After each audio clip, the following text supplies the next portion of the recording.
Hello and welcome to my YouTube channel Miss Infinity. इस वीडियो में मैं आपको क्लास 10 की एक्सरसाइज 8.1 का क्वेश्चन नंबर 11 एक्सप्लेन करने जा रही हूँ। मैंने ऑलरेडी 10 क्वेश्चन अपने यूट्यूब चैनल पे एक्सप्लेन कर चुका है, so please visit those videos. Okay, now let's begin. इसमें इस क्वेश्चन में है state whether the following are true and false. True है या फॉल्स, ये तो बहुत ही सिंपल, लेकिन जस्टिफाई योर आंसर। तो अगर फॉल्स है तो आपको उसका ट्रू वैल्यू भी लिखना पड़ेगा। What's the true statement. Okay, तो चलिए पहला क्वेश्चन की ओर चलते हैं। फर्स्ट में है the value of tan a is always less than 1। अब tan a का वैल्यू क्या हमेशा 1 से छोटा होता है? तो ये है हमारा फॉल्स। क्यों?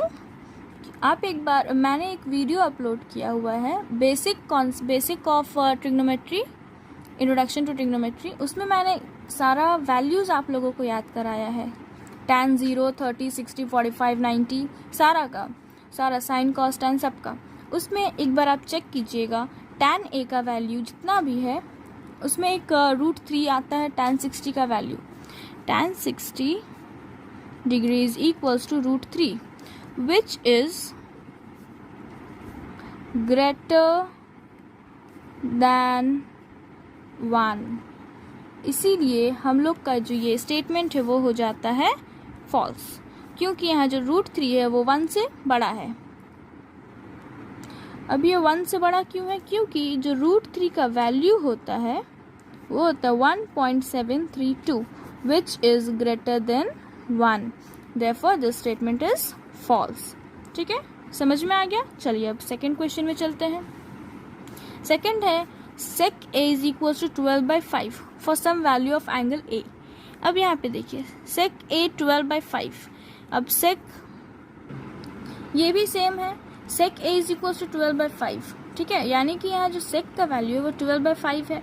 यहाँ आपको ये बताना है कि क्या ये स्टेटमेंट ट्रू है या फॉल्स। तो ये इसका आंसर होगा ट्रू। क्यों? इसका रीज़न ये है कि जो सेक का वैल्यू है, देखिए ये अगर इसको हम लोग सॉल्व करें तो ये अप्रॉक्स 2 पॉइंट समथिंग आएगा विच इज़ ग्रेटर देन 1, है ना। ग्रेटर देन 1 है, इसीलिए ये जो होगा ये स्टेटमेंट होगा ट्रू। ठीक है, अब next question. cos a is the abbreviation used for the cosecant of angle a। Abbreviation मतलब गाइस, एब्रीविएशन होता है शॉर्ट फॉर्म, कोई भी नाम का शॉर्ट फॉर्म। जैसे अगर लेट टेक एग्जाम्पल, जैसे एंड को हम लोग कैसे लिखते हैं? एंड को हम लोग इस तरीके से भी लिख सकते हैं। ये हो गया इसका एब्रीविएशन।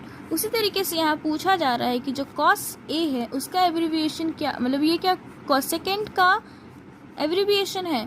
तो ये हो जाएगा आपका फॉल्स, क्योंकि cos is the abbreviation of cosine। ठीक है, इसीलिए यहाँ पे ये हो जाएगा फॉल्स। ठीक है गाइस, चलिए next question. cot a is the product of cot and a। ये तो आप ऐसे ही समझ सकती है, गलत है। cot और a किसी कोई प्रोडक्ट नहीं है, ये गलत है। ये स्टेटमेंट ऐसे ही फॉल्स हो जाता है। ठीक है, नेक्स्ट। साइन थीटा का वैल्यू गिवन है 4/3 फॉर सम एंगल थीटा। अब यहाँ पे देखिए ये जो है 4/3, ये भी जो है वो ग्रेटर देन क्या है 1।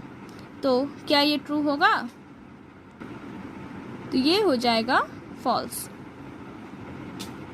क्योंकि साइन थीटा का जो रेंज होता है वो होता है greater than equals to -1 and less than equals to 1। इस रेंज में साइन थीटा लाई करना चाहिए यहाँ पे, लेकिन ये जो है ग्रेटर देन 1 है, जो इस रेंज पे फॉलो नहीं कर रहा है। ठीक है, तो ये होता है हमारा पूरा एक्सरसाइज ओवर। अभी तक से गाइज मैंने पूरा ये 8.1 का हर एक क्वेश्चन को एक्सप्लेन किया है। तो आप अगर देखना चाहते हैं तो मेरे प्लेलिस्ट पे ज़रूर जाइए और वहाँ पे देखिए। आप बहुत ही सिंपल और इजी वे में एक्सप्लेन किया है। ठीक है, और एक बहुत ही बेसिक कॉन्सेप्ट के ऊपर भी एक वीडियो बनाया है मैंने, इंट्रोडक्शन टू ट्रिग्नोमेट्री के ऊपर। आई होप आपको पसंद आएगा, और शायद आपको ये वीडियो मेरा पसंद आया हो। अगर आया है तो प्लीज़ लाइक कीजिए and subscribe to my channel. Thank you.